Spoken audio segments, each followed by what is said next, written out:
ये Korean movie काफी unique है, जहां एक पुलिस और एक गैंगस्टर दोनों एक दूसरे के जानी दुश्मन हैं। पर ऐसा क्या होता है कि दोनों साथ मिलकर एक मिशन को पूरा करते हैं? जानने के लिए वीडियो को एंड तक देखना।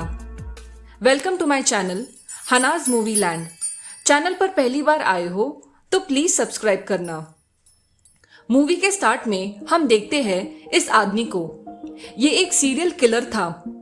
वो ऐसे ही किसी का भी मर्डर कर देता और आज वो सामने की कार को जानबूझकर टक्कर मारता है। और जैसे ही वो आदमी बाहर आता है तो ये किलर उसे मार देता है और उसे गाड़ी के अंदर ही मल्टीपल टाइम्स स्टैब करता है। अब नेक्स्ट सीन में हम इस पुलिस वाले को देखते हैं जिसका नाम है तेसुक। तेसुक बहुत जिद्दी था। वो किसी से नहीं डरता। वो कल रात की मर्डर केस सॉल्व करने जा रहा था, पर ट्रैफिक की वजह से वो सामने की गैम्बलिंग साइट पर चला जाता है जो ये डॉन दोंगसू चलाता था। दोंगसू एक बहुत ही पावरफुल गैंगस्टर था और वो इस पंचिंग बैग को बहुत जोर से मार रहा था, पर इसके अंदर एक आदमी था और दोंगसू ने इसकी हालत खराब कर दी थी। और ये है दोंगसू का असिस्टेंट। वो उसके सारे गलत काम करता था। उसे पता चलता है कि तेसुक वहां प्रॉब्लम क्रिएट कर रहा था, तो दोंगसू उसके सीनियर को कॉल करता है। उस सीनियर के साथ उसके अच्छे कनेक्शंस थे। वो तेसुक को रोकने कहता है और इसलिए तेसुक को काफी डांट पड़ती है। दोंगसू और तेसुक एक दूसरे के दुश्मन थे। अब तेसुक उस मर्डर सीन पर पहुंच जाता है और तब वो उस कार पर एक डेंट देखता है और ऑफिसर को बताता है। तेसुक को कुछ डाउट आ रहा था। अब पुलिस स्टेशन में इस मर्डर केस के बारे में डिस्कशन चल रही थी। तब सीनियर कहता है कि मुझे ये रॉबरी केस लग रहा है। तब तेसुक कहता है कि ये क्लियर कट उस सीरियल किलर का ही काम है। पहले के तीनों केसेस में भी सेम वेपन यूज किया गया है। तब दूसरा ऑफिसर कहता है कि सारे मर्डर्स में सेम वेपन ही यूज होता है, तो क्या इसका मतलब वो सब उसी ने किया है? तब सीनियर भी उस पर बिलीव नहीं करता। तब वो गुस्से से वहां से चला जाता है। दोंगसू यहाँ ऑपोजिशन गैंग के लीडर से एक डील करने आया था, पर वो उसकी बात नहीं मान रहा था। तब दोनों के असिस्टेंट के बीच बहस हो जाती है। ये देखकर दोंगसू अपने असिस्टेंट को जोर से पंच करता है और कहता है कि तुम दोनों को बीच में बोलने की जरूरत नहीं थी, और दूसरे आदमी के 2 दांत निकालकर उसके दुश्मन के ड्रिंक में डाल देता है और वो डर के मारे उस ड्रिंक को चुपचाप पी जाता है। अब वहां से जाते वक्त दोंगसू कार में अकेला था। तब ये सीरियल किलर उसके कार को जानबूझकर टक्कर मारता है। अब उस किलर को पता नहीं था कि दोंगसू कौन था। तब वो दोनों कार से बाहर आते हैं। तब वो किलर कहता है, आई एम सॉरी, वो बारिश की वजह से रोड काफी स्लिपरी हो गया था।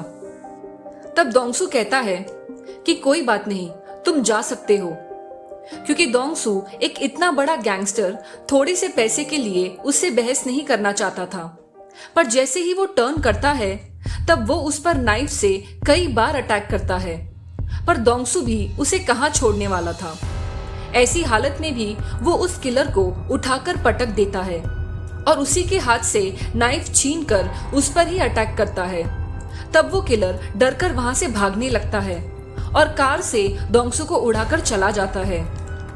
अब दोंगसू को हॉस्पिटल ले आते हैं। वो काफी सीरियस था। यहाँ उसका ऑपरेशन चल रहा था और वहां दोंगसू का असिस्टेंट और उसके सारे गुंडे उसके ऑपोजिशन गैंग वालों को बहुत मारते हैं। उन्हें लग रहा था कि ये उनका ही काम था। यहाँ वो किलर खुद अपने आप का ट्रीटमेंट कर रहा था। वो खुद को पेन किलर इंजेक्ट करता है, पर वो एक साइको था, इसलिए वो एक बूढ़े आदमी को मार देता है। अब दोंगसू बच जाता है और कहता है कि ये उनके एनिमी का काम नहीं है, वो कोई और ही था। मैंने उसे पहली बार देखा है, पर उसे उसके कार का नंबर याद था। तब तेसुक वहां आता है। अब जिस तरह से उस पर अटैक हुआ था तो तेसुक को उस सीरियल किलर पर डाउट आ रहा था। तब वो कहता है कि मुझे उस रात के बारे में सब कुछ बताओ, मैं उसे पकड़ूंगा। तब दोंगसू कहता है कि तुमसे पहले मैं उसे पकड़ूंगा। और वो उसे कुछ नहीं बताता। अब तेसुक उस किलर को पकड़ना चाहता था ताकि वो किसी और का मर्डर ना कर सके, और यहाँ दोंगसू उसे पहले पकड़ना चाहता था क्योंकि अब उसकी रेप्यूटेशन का सवाल था और उसके जले पर नमक छिड़कने के लिए उसका एनिमी वहां आकर कहता है कि कितने शर्म की बात है, इतने बड़े गैंगस्टर पर कोई इतने आसानी से अटैक कर गया। ये सुनकर उसका दिमाग घूम जाता है। वो उसकी स्केच बनवाकर उसे जल्द से जल्द पकड़ने कहता है। अब तेसुक अपने सीनियर से कहता है कि मुझे कुछ पुलिस वालों की जरूरत है ताकि मैं उस किलर को पकड़ सकूं, पर एक बार फिर वो मना कर देता है और यहाँ वो किलर एक और मर्डर करता है। अब तेसुक दोंगसू से कहता है कि तुम पर जिसने अटैक किया था वो एक सीरियल किलर है, प्लीज मुझे उसके बारे में इंफॉर्मेशन दो। तुम अकेले हो जो उसके अटैक से बच गए। और यहाँ दोंगसू का बिजनेस उस इंसिडेंट के बाद से काफी डाउन चल रहा था। तब उसका असिस्टेंट कहता है, बॉस हमें उस किलर की कार मिल गई है और वो नाइफ भी। तब दोंगसू तेसुक को खुद कॉल करके बुलाता है और कहता है, उस किलर की वजह से मेरा रेप्यूटेशन खराब हो गया है, मुझे काफी लॉस हो रहा है, उसने मुझसे पंगा लिया है, मैं उसे छोड़ूंगा नहीं। तब वो कहता है कि तुम ये सब एक पुलिस वाले के सामने बोल रहे हो, अगर मैं चाहूं तो तुम्हें अभी अरेस्ट कर सकता हूं। तब वो एक ऐसी डील करता है कि तेसुक मना नहीं कर पाता। दोंगसू कहता है कि मैं तुम्हें मैन पावर सब कुछ प्रोवाइड करूंगा, उनका सारा खर्चा भी मैं उठाऊंगा, बस हमें उसे साथ मिलकर ढूंढना है। तब तेसुक कहता है कि फिर क्या होगा, क्या हम उसके 2 टुकड़े करेंगे? तब दोंगसू कहता है कि जो उसे पहले पकड़ेगा वो उसे ले जाएगा। तब वो कहता है कि अगर मैंने उसे पहले पकड़ा तो उसे लॉ के हिसाब से पनिशमेंट होगी। और दोंगसू कहता है, और अगर मैंने उसे पहले पकड़ा तो तुम्हें पता है मैं क्या करूंगा। और पहली बार हम एक ऐसी डील देखते हैं जहां एक पुलिस और गैंगस्टर मिलकर एक किलर को पकड़ने वाले थे, पर ये सब कुछ दोंगसू ने रिकॉर्ड कर लिया था। ये देखकर तेसुक गुस्सा हो जाता है और कहता है कि जैसे ही ये सब खत्म होगा सबसे पहले मैं तुम्हें पकड़ूंगा। और दोंगसू उस पर बहुत हंसता है। और फिर स्टार्ट होता है उनका मिशन, जहां तेसुक अपने 2 और पुलिस वालों को इन्वॉल्व करता है, पर उनके सीनियर को इस सीक्रेट मिशन के बारे में कुछ पता नहीं था और वो दोंगसू की सीक्रेट प्लेस पर जाता है जहां उस किलर का कार रखा था। वो एविडेंस ढूंढते हैं और मौके का फायदा उठाकर दोंगसू उस किलर के नाइफ से अपने एनिमी का मर्डर करवा देता है और सारा ब्लेम उस किलर पर आ जाता है। और न्यूज देखकर वो खुद कहता है, पर मैंने तो ये मर्डर नहीं किया। पर तेसुक को पता चल जाता है कि ये दोंगसू का ही काम था। वो उसे वॉर्न करता है और एनिमी के फ्यूनरल पर वो किलर उसके असिस्टेंट को लेटर देता है कि मेरे नाइफ से किसी और ने मर्डर किया है। तो वो अपने गुंडे लेकर दोंगसू को मारने आता है, जहां तेसुक भी था। वो दोनों अकेले सबसे फाइट करते हैं।